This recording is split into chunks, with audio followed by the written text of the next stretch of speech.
ન્યૂઝના દર્શક મિત્રોને નમસ્કાર. હું છું જીતુભાઈ વૈદ, ડીસાથી. આયુર્વેદિક પ્રેક્ટિશનર, યોગ અને નેચરોપેથીનું સેન્ટર ચલાવીએ છીએ. મારે તમને કેટલુંક આયુર્વેદની વાતો કરવાની છે મિત્રો. જગતમાં લગભગ 150થી વધારે પેથીઓ અસ્તિત્વ ધરાવે છે. જેમાં એલોપેથી, હોમિયોપેથિક, આયુર્વેદ, નેચરોપેથી, યોગ, સિદ્ધા અને એ સિવાય બીજી કેટલીક એક્યુપંક્ચર, એક્યુપ્રેશર જેવી 150 અલગ અલગ પદ્ધતિઓ આ દેશમાં અને વિશ્વમાં પ્રસિદ્ધ છે.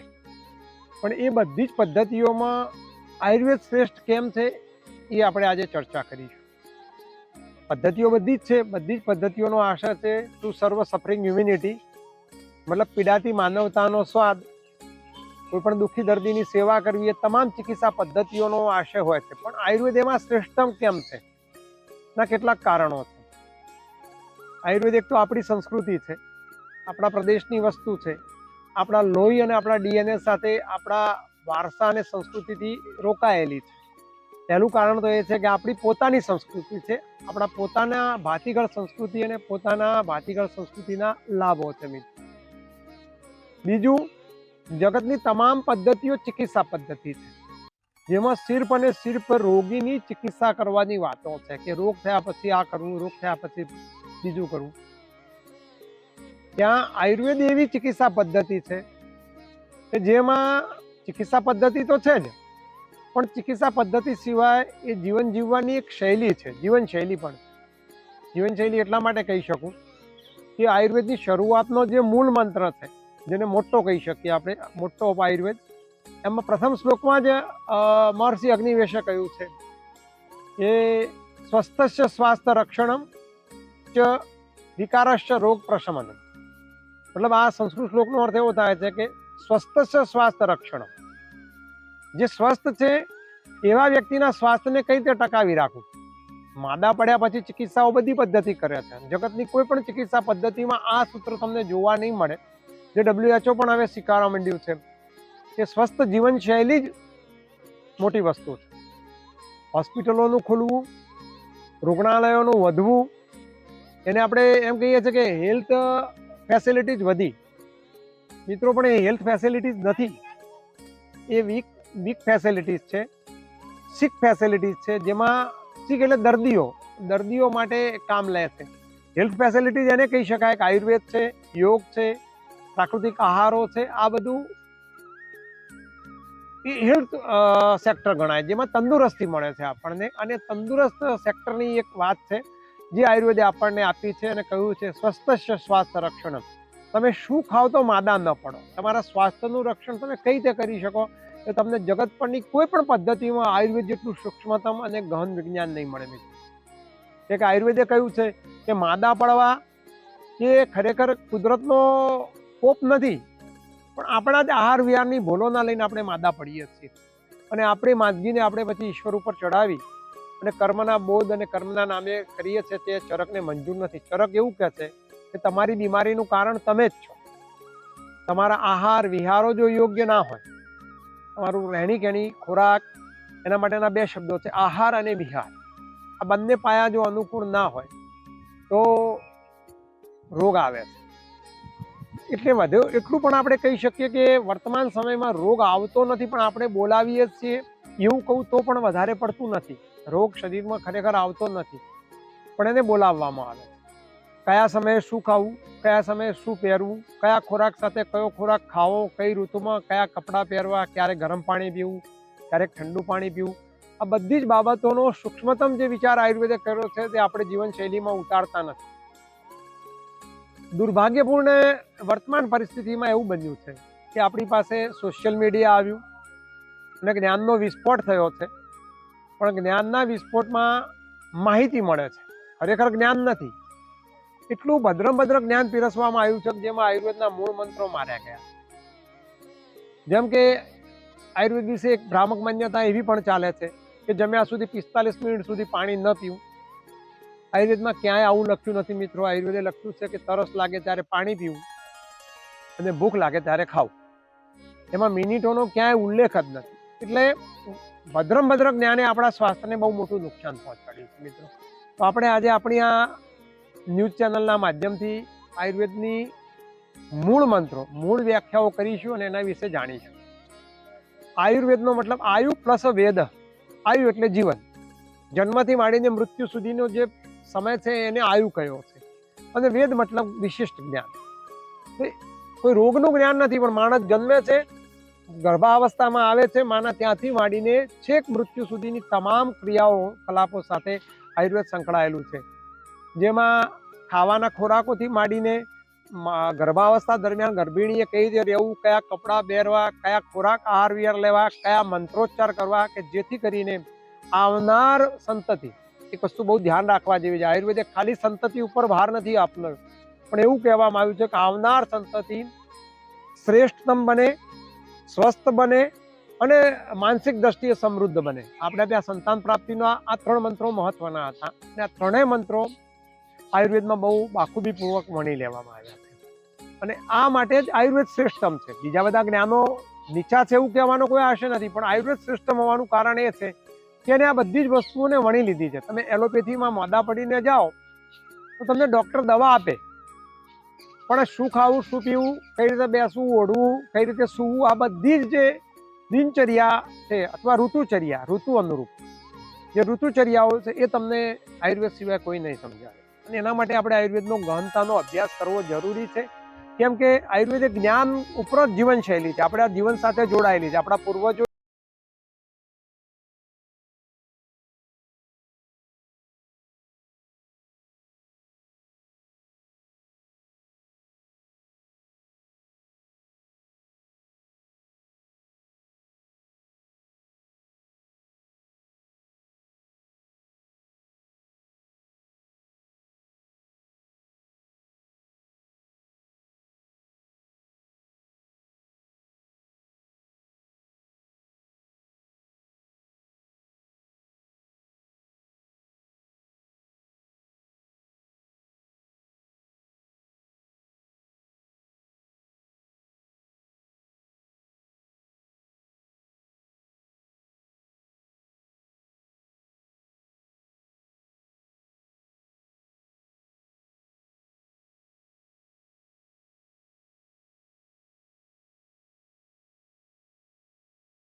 આ બાબતનો સ્પષ્ટ આલેખો અને ઉલ્લેખ કરેલા છે. દાખલા તરીકે મારા ગુરુ એવું કહેતા કે માણસનું જીવન કેવું હોવું જોઈએ. તમને આયુર્વેદનો એક ટૂંકો મંત્ર આપ્યો હતો, કુવાના પાણી જેવું. આપણને આશ્ચર્ય થાય કે કુવાના પાણીને આપણા જીવન સાથે શું સંબંધ હોઈ શકે મિત્રો? તો જેમ કુવાનું એ જ પાણી અથવા આપણા નળમાં આવતું પાણી શિયાળામાં આપણને ગરમ લાગે છે અને આપણને આનંદદાયક આપે છે, આનંદ આપે છે, એ જ પાણી ઉનાળામાં આપણે આપ ઠંડુ થઈ જાય છે અને ઉનાળામાં પણ એટલો જ આનંદ આપે છે. મતલબ કુવાનું પાણી એના રહે છે, પણ ઋતુ બદલાય છે એ અનુરૂપ પોતાનો સ્વભાવ બદલે છે. એ માણસે પણ પોતાના આહાર વિહારોને ઋતુ પ્રમાણે બદલવા રહ્યા અને આયુર્વેદનો એ મૂળ મંત્ર. આપણે આયુર્વેદની ઋતુચર્યાઓ વિશે, તો આયુર્વેદની ઋતુચર્યાઓમાં પણ મિત્રો બહુ સમજવાવાળી વાત છે. જેમ જેમ ઋતુ બદલાય એમ આયુર્વેદે એના આહાર વિહારને બદલાવ આપ્યો છે. દરેક ઋતુના પોતાના ખોરાકો છે, દરેક ઋતુનો પોતાનો પહેરવેશ છે, દરેક ઋતુમાં સૂવા બેસવા, દિવસે શું કરવું, રાત્રે શું ન કરવું, એના બધા બહુ મોટા સ્પષ્ટ અને દીવા જેવા ઉલ્લેખો છે મિત્રો. જેમ કે આયુર્વેદે દિવા સ્વપ્ન એટલે કે બપોરની ઊંઘનો બહુ મોટો વિરોધ કર્યો છે. બપોરની ઊંઘ લેવી જ ના જોઈએ, દિવા સ્વપ્નનો બહુ વિરોધ કર્યો છે. એમાં મેદસ્વી વ્યક્તિઓ, જેને વધારે મેદ છે, કફના રોગો છે, શરદી સળેકમ છે, એવા લોકોએ બપોરની ઊંઘ ક્યારે પણ ન લેવી જોઈએ. સામાન્ય તેને તો લેવી જ ન જોઈએ, પણ છતાં પણ એક જગ્યાએ એને અપવાદ એવો, આખો આયુર્વેદ અપવાદોને તમને ક્યારેક તો એમ લાગે કે આયુર્વેદ બે બાજુની વાતો કરે છે. એ આયુર્વેદ એવું કહ્યું છે કે ગ્રીષ્મ એટલે ઉનાળો અને ભાદ્રપાદા એટલે ભાદરવો મહિનો, 2 મહિનામાં બપોરે ફરજિયાતપણે આરામ એટલે ઊંઘ કરવી અને કરવી. ઘણી વખત આપણને આશ્ચર્ય થાય છે, જે આયુર્વેદ દિવસે ઊંઘવાની મનાઈ કરે છે એ જ આયુર્વેદ બીજી બાજુ જેઠ મહિના અને ભાદ્રપાદામાં બપોરની ઊંઘ બતાવે છે. તો ત્યાં પણ ઋષિમુનિઓ બહુ સરળ કારણો આપ્યા છે કે એક તો જેઠ મહિનાનો દિવસ ખૂબ લાંબો અને બહુ ઉગ્ર હોય છે બપોરનો જે તાપ છે 12થી માંડીને 1-2 વાગ્યા સુધીનો એ તાપ બહુ સંતાપજનક હોય છે અને સનસ્ટ્રોક થવાના આપણા ત્યાં જો પુષ્કળ કિસ્સાઓ બને છે, શરીરમાંથી પાણીનું એકદમ ઘટી જવાના કિસ્સાઓ બન્યા છે, આના લઈને શરીરના કેટલાય ભીતરી અવયવોને નુકસાન પહોંચે છે. એટલે આ સમય દરમિયાન આયુર્વેદે સ્પષ્ટ કહ્યું છે અને બહારના વાતાવરણની જે ગરમી છે એ અંદરની રસ ધાતુઓ અને ખાસ કરીને જલીય તત્વોને સૂકવવાવાળું હોય છે. એટલે જે તે સમયે આટલી બધી પાણીની સુવિધાઓ નહોતી ત્યારે પાણી ઓછું પીવામાં આવતું અને એવો વ્યક્તિ જો ધૂપમાં કામ કરવામાં આવે તો એને સનસ્ટ્રોક તો લાગે પણ એ ઉપરાંત શરીરના જલ તત્વનો પણ કમી થવાથી બીજા કેટલાક અજ્ઞાત પ્રકારના રોગો ઉત્પન્ન થાય જ્યાં અગ્નિ તત્વનું પ્રાધાન્ય બને. એટલે પિત્ત પ્રકૃતિની જે વ્યક્તિ હોય, જેના શરીરમાં ઉષ્મા વધારે રહેતી હોય, જેના હાથ પગના તળિયા બળતા હોય, પેશાબમાં ઊનવા બળતરા થતી હોય, આંખો લાલ રહેતી હોય, એવા વ્યક્તિઓ તો ઉનાળામાં ખાસ કરીને આ 1 કલાકની નિંદ્રા આયુર્વેદે સ્પષ્ટતા કહ્યું છે કે પિત્તવાળાએ બપોરે 1 કલાકની નિંદ્રા ભાદ્રપાદા મહિનામાં અને જ્યેષ્ઠ મહિના એટલે જેઠ મહિનામાં કરવી રહી. ભાદ્રપાદા એટલે ભાદરવો મહિનો પણ આપણા ત્યાં સંતાપનો મહિનો કયો છે અને આપણા ત્યાં કેટલાય લોકો ભાદરવા મહિનામાં બાવા બની ગયાના દાખલા છે. એટલે ભાદરવો મહિનો પણ એટલો બધો સંતાપકારક અને ઉગ્ર તાપવાળો હોય છે. ક્યારેક તો ઉનાળાના તાપ કરતાં પણ ભાદરવાનો તાપ આગળ વટી જાય હોય છે અને ચામડી ઉપર જો ભાદરવાનો તાપ લાગે તો આપણને ચામડી બળતી હોવાના પણ અહેસાસો થાય છે. આવા સમય દરમિયાન પણ આયુર્વેદે સ્પષ્ટતા કહ્યું છે કે ભાદરવા મહિનામાં પણ બપોરે ઊંઘ લેવી ફરજિયાત છે, જેને અનુકૂળ હોય એને. ત્યાં મેદસ્વી વ્યક્તિ હોય, કફના દર્દી હોય તો મનાઈ છે જ, પણ એ સિવાયના તમામ લોકો આ બપોરની નિંદ્રા ભાદરવા મહિના અને જ્યેષ્ઠ મહિનામાં લઈ શકે છે. બાકીના સમયમાં બપોરની નિંદ્રાનો નિષેધ છે. એમાં એ ફાગણ મહિનામાં વસંત ઋતુમાં ખાસ કરીને જ્યારે કફની ઋતુ ચાલે છે, અત્યારે જે આ ઋતુ ચાલી રહી છે, આ ઋતુની અંદર બપોરની નિંદ્રાનો સ્પષ્ટતા વિરોધ થયો છે. કારણ કે બપોરની ઊંઘ કફ વધારવાવાળી છે અને વસંત ઋતુ આખો આપણી કફ પ્રકોપની આ ઋતુ છે. એટલે આપણી આ ઋતુની અંદર આપણે જે દિનચર્યા છે એમાં બપોરની ઊંઘની સ્પષ્ટતા વિરોધ છે. બપોરે ઊંઘવું જોઈએ નહીં અને જે વ્યક્તિ વજન ઘટાડવા ઈચ્છે છે એને તો બપોરની ઊંઘ છોડી દેવી જોઈએ. બીજું તમને એક સરસ મજાની વાત કરું મારા આટલા આયુર્વેદના વર્ષોના અનુભવના. જે દર્દીઓને ડાયાબિટીસ ક્યારેક કંટ્રોલ નથી આવતો ભાતના નુસ્ખા અને દવાઓથી, એવા દર્દીઓને અમે દૂધ અને દૂધની બનાવટો બંધ કરાવ્યા પછી બપોરની ઊંઘ જેવી બંધ કરાવીએ છીએ તો અદ્ભુત પ્રકારના પરિણામો સામે આવે છે. એટલે બપોરની ઊંઘ પણ ક્યારેક પ્રમેહ એટલે મધુપ્રમેહને પણ વધારવાવાળી આચાર્યોએ કહી છે. તો જેને આયુર્વેદમાં રસ હોય અને ડાયાબિટીસના કંટ્રોલ ન થતો એવા વ્યક્તિઓ પણ આ દિનચર્યાએ અજમાવવા જેવી છે. દિનચર્યાની એક બીજી મહત્ત્વની આપણે એક વાત ચર્ચા કરવાની છે કે દિનચર્યાની આખી ઘટનાઓ સાથે આપણા ત્યાં ઋતુચર્યા અને દિનચર્યા બંનેની ઘટનાઓની સાથે આપણા ત્યાં તહેવારો રજૂ થાય છે. વર્તમાન તહેવાર આપણે નજીકમાં આવી રહ્યો છે, હોળીનો તહેવાર છે. હવે બહુ નજીકના તહેવારોમાં હોળી આપણા સામે આવી જશે. તો હોળીના તહેવારે આયુર્વેદ સાથે કેટલું આપણા તહેવારો, આપણા ઋષિ મુનિઓ, આપણા પૂર્વજોએ તહેવારોને પણ આપણા સ્વાસ્થ્ય સાથે સંકલિત લીધા હતા. તમે આનંદ અનુભવો પણ એ આનંદ એવો ના હોય કે જે તમને ઉત્તર બગાડે, તમે દારૂના નશામાં ધૂર્ત થઈ જાઓ અથવા તો તમે તમારા સ્વાસ્થ્યને બગાડો. એની જગ્યાએ આપણા ત્યાં તહેવારો એ રીતે યોજવામાં આવ્યા કે ના પીણા, એની રહેણીકહેણી, એના સાથે યોજાયેલા પ્રસંગો આપણને આનંદ તો આપે જ, આનંદના સાથે સ્વાસ્થ્ય આપે. દાખલા તરીકે હવે આપણો શિયાળાની ઋતુ પૂરું થશે અને આ ઋતુમાં વસંત ઋતુમાં હંમેશા કફ પ્રકોપ પામે.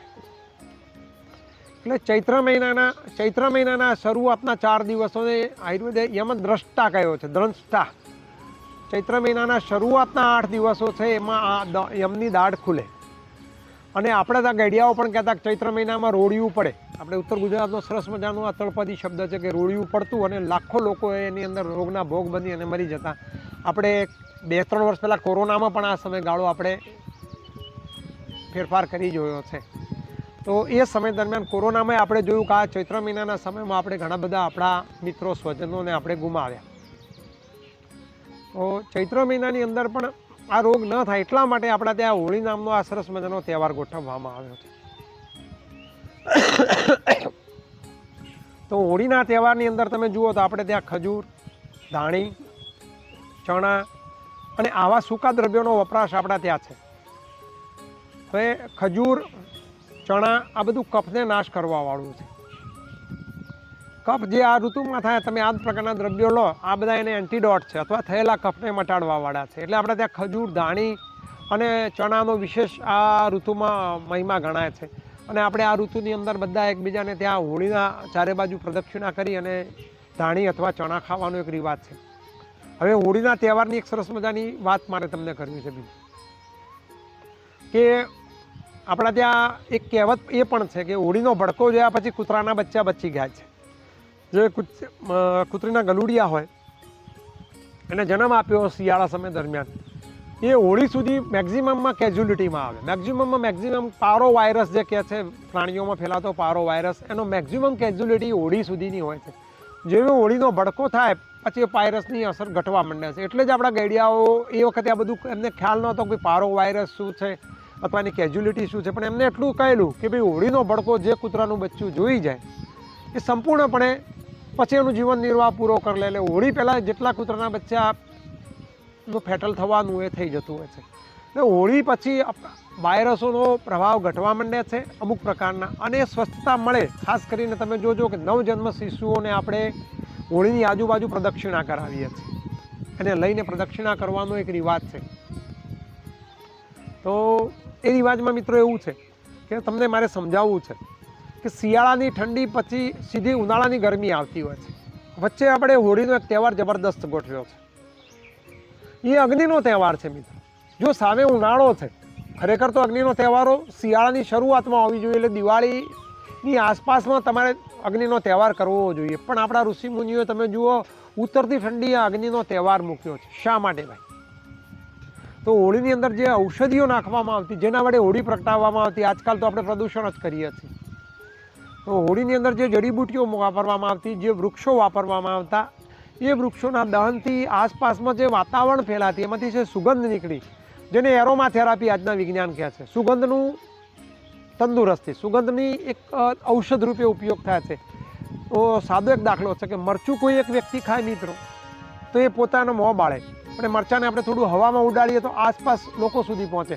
પણ એ જ મરચાંને જો આપણે અગ્નિના સંયોગે કરીએ તો એનો ધુમાડો જેટલા અડધા કિલોમીટર સુધી પહોંચશે ત્યાં સુધી બધાને અસર કરતા બને છે. એમ અગ્નિને કોઈ પણ દ્રવ્ય જ્યારે આપવામાં આવે છે ત્યારે એની કર્મુકતા 1000 ગણી બને છે, લાખો ગણી વધો છે. એટલે એ સમય દરમિયાન અગ્નિમાં આપવામાં આવતી આહુતિ, શ્રીફળ જેવા દ્રવ્યો, ધાણી જેવા દ્રવ્યો અને કેટલાક ઔષધીય દ્રવ્યો હોળીમાં નાખવાની પરંપરા હતી જે ધીમે ધીમે લુપ્ત થઈ છે. દાખલા તરીકે કપૂર છે અને બીજા કેટલાક ઔષધીય ચંદન બંદન જેવા સુગંધિત દ્રવ્યો હોળીમાં નાખવામાં આવતા, જે ધીમે ધીમે આપણે એ પરંપરાને વાપસ લાવવાની જરૂરિયાત છે.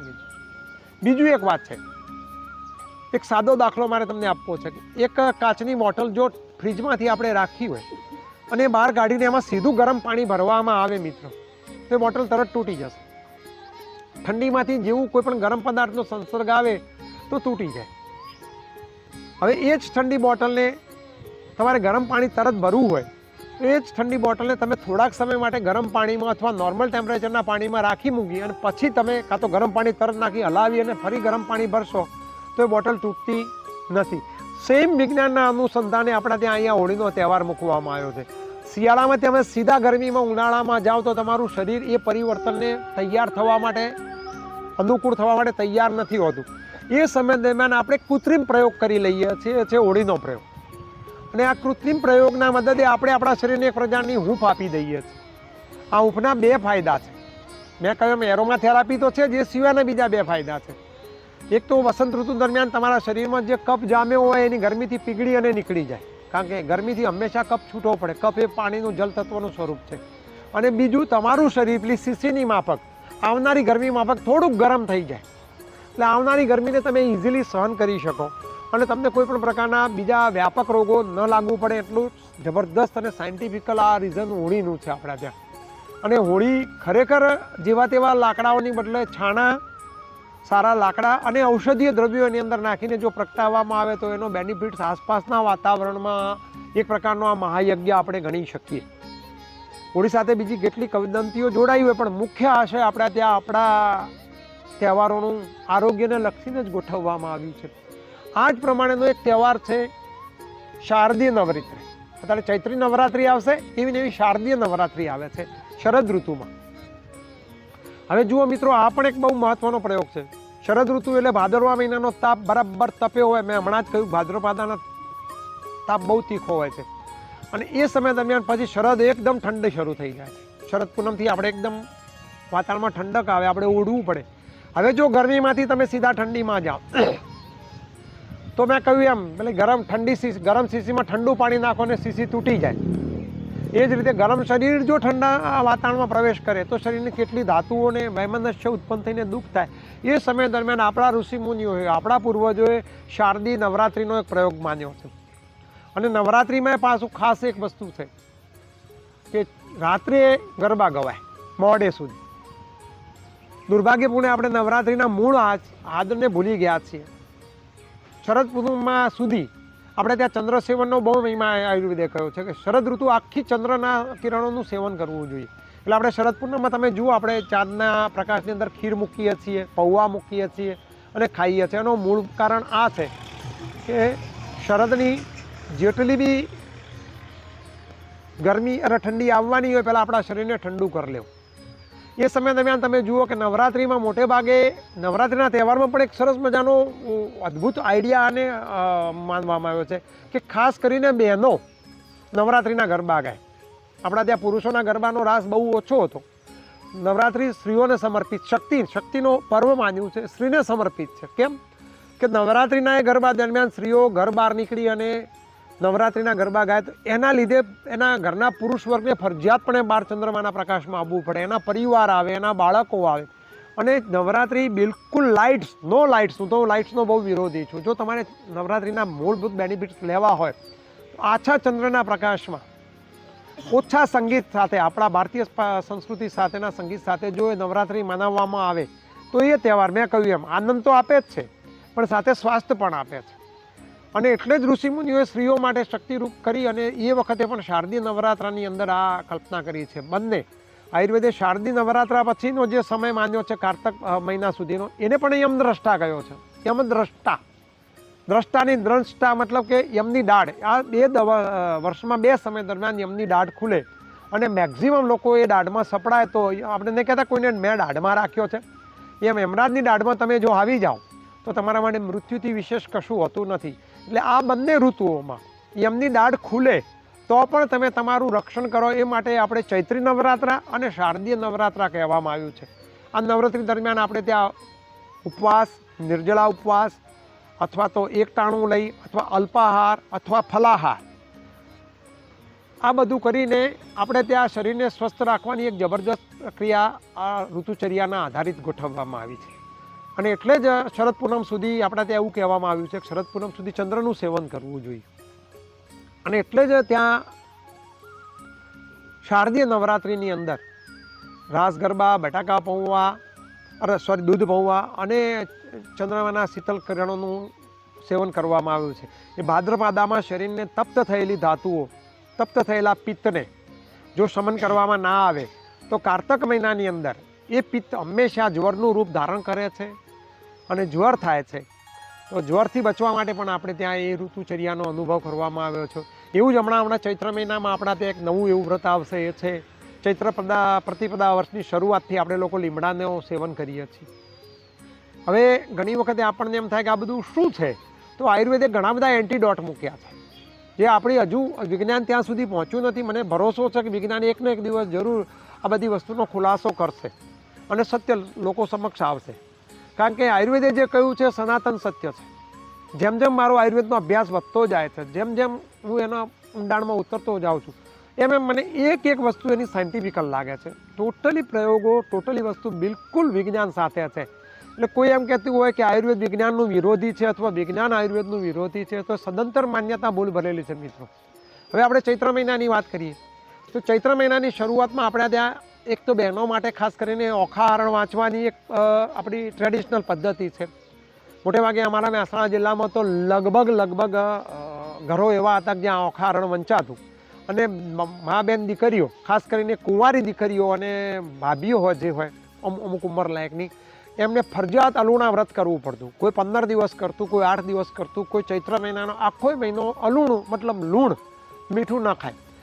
અને એની સાથે ઓખાહરણની એક આખી વાર્તા જોડવામાં આવી છે ભગવાન શિવ પરિવારની. તો એ સમય દરમિયાન એવું કહેવામાં આવે છે કે ઓખા સ્ત્રી હતી અને એના સંદર્ભમાં થઈ અને સ્ત્રીઓની તંદુરસ્તી માટે ઓખાએ અને માતા પાર્વતીએ જે આખું આ વ્રત બતાવ્યું છે, તો એવું કહેવામાં, એવું અભ્યાસ કરવામાં આવ્યું છે કે ચૈત્ર મહિનામાં જે સ્ત્રીઓ વધારે પડતું મીઠું વાપરે અથવા નમક વાપરે તો એમને મેન્સીસના પ્રશ્નો, અતિ આર્તવ મતલબ વધુ પડતું માસિક આવવું અથવા હેવી બ્લીડિંગના પ્રશ્નો વધે છે. જે બહેનોએ એક અનુભવજન્ય જ્ઞાન છે, આના પર કોઈ એવો અભ્યાસ થયો નથી, પણ જો કોઈ આપણામાંનો વિદ્યાર્થી આ બાબતમાં ધ્યાનપૂર્વક આના પર સંશોધન કરે તો એક નવા સંશોધનના દ્વાર ખુલે એવા છે. તો આ બહેનો આ સમય દરમિયાન જો નમકનો વપરાશ ઓછો કરે તો એમને માસિકના લગતા ઘણા બધા રોગોમાં ઘટાડો થતો જોવા મળ્યો છે. અને આ સત્ય છે, અનુભવના આધારે ઘણા બધા વૈદ્યોના ધ્યાનમાં આવ્યું છે. તો આપણે એ પણ ધ્યાન રાખીએ બહેનોને, ખાસ કરીને ઓખારણ ભલે આપણને એમ લાગતું હોય કે આ બધું બહુ વધુ પડતું અધાર્મિક વાતો છે ને અધાર્મિકતા છે, પણ એ અધાર્મિક ક્રિયાઓની પાછળ પણ ક્યાંક સ્વાસ્થ્ય અને ધર્મ છુપાયેલો હોય છે મિત્રો. એ સિવાય એક બીજું વ્રત છે ચૈત્ર પ્રદીપમાં 8-10 દિવસ 15 દિવસ સુધી આપણે વહેલી સવારે અર્લી ઇન ધ મોર્નિંગમાં લીમડાના પત્તાનું સેવન કરીએ છીએ. ઘણા લોકો લીમડાનો કોર એ સમય દરમિયાન આવે છે અને કોરનું સેવન કરે છે. ખાસ કરીને શાસ્ત્રોમાં પણ લીમડાના મોર એટલે કુણા મોરનું સેવન કરવાનું જબરજસ્ત વર્ણન છે. હવે વિજ્ઞાન કાલે ભવિષ્યમાં એના કંઈક રહસ્યો શોધશે, પણ ત્યાં સુધી મારું માનવું એવું છે કે એ સમયના લીમડાના મોર દરમિયાન મોરની અંદર એવા તત્વો હોય છે કે જે માણસને આખું વર્ષ મેલેરિયા જેવા તાવથી બચાવી રાખે. એક ચોક્કસ સમય સંજોગોનો એક પ્રભાવ હોય છે, સમયનો પ્રભાવ હોય છે. એ સમય દરમિયાન તમે વર્ષમાં એક જ વખત એક ઔષધ લઈશો તો તમને આખું વર્ષ એ ઔષધની અસરો રહે, એવું આયુર્વેદનું બહુ માનવું છે. અને હોમિયોપેથિકમાં પણ તમે માનશો અમુક પોટેન્સીની દવાઓ વર્ષ માટે એક વખત લેવાતી હોય છે. અને વિજ્ઞાન પણ ધીમે ધીમે એવી દવાઓ તરફ આગળ વધી રહ્યું છે કે એક જ દવા અથવા એવો એન્ટીડોટ આપવામાં આવે કે આખું વર્ષ સુધી વ્યક્તિ સ્વસ્થ રહે. તો આયુર્વેદમાં પણ ડગલે ને પગલે આવા એન્ટીડોટો મૂકેલા છે. આપણે એને શું કર્યું કે અવિશ્વાસ, અશ્રદ્ધા, અંધશ્રદ્ધા ગણી અને એનાથી આપણે દૂર થતા ગયા અને એવા સરસ મજાની ક્રિયાઓથી આપણે દૂર થયા. એટલે જેમને પણ આયુર્વેદમાં શ્રદ્ધા હોય, આયુર્વેદની ક્રિયાકલાપોમાં શ્રદ્ધા હોય, આયુર્વેદના જ્ઞાન અને સિદ્ધાંતોમાં શ્રદ્ધા હોય, એવા લોકોએ ચૈત્ર મહિનામાં નીમ મંજર એટલે લીમડાના કુણા મોરનું સેવન કરવું જોઈએ. અને આ સમય દરમિયાન આખા ચૈત્ર મહિનામાં સ્ત્રીઓએ તો ખાસ, પણ પુરુષોએ પણ જેમને ચામડીનો રોગ થતો હોય, ત્વચાના રોગો હોય, એવા વ્યક્તિઓ પણ જો ચૈત્ર મહિના દરમિયાન મીઠું ઓછું કરે અથવા તો વપરાશ ઓછો કરી શકે તો પણ સરસ મજાના શરીર પર પ્રભાવો મળશે.